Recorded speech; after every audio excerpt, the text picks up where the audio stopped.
Yan. Kuya, ano po ba yung livelihood ng Santolan or kinabubuhay? Yung project na live yun, unang-una nun, at katayin yung inupurin ng estudyante. Okay po. Sa Santolan ay mga jogging bus ng elementary, yun ang pangunahing ginagawa sa livelihood natin. Ang head yung livelihood, si Kagawad, Carmela, Kuling Pupuntan.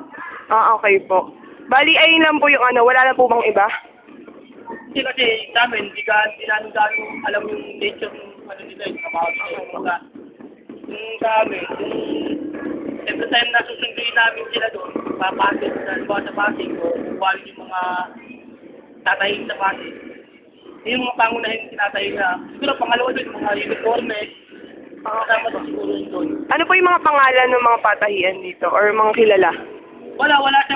Walang patay, isang building siya, matatagpuan siya sa may Raimundo Compound. Okay po. Raimundo Compound. Nandun yung pinaka-tahian, livelihood. Okay po. Doon sila nagtatahi. Bali yung livelihood po, nandito naka-assign sa Santolan. Oo. Ang Okay. head ng livelihood, si Kagawad Victory, Carmela Victory.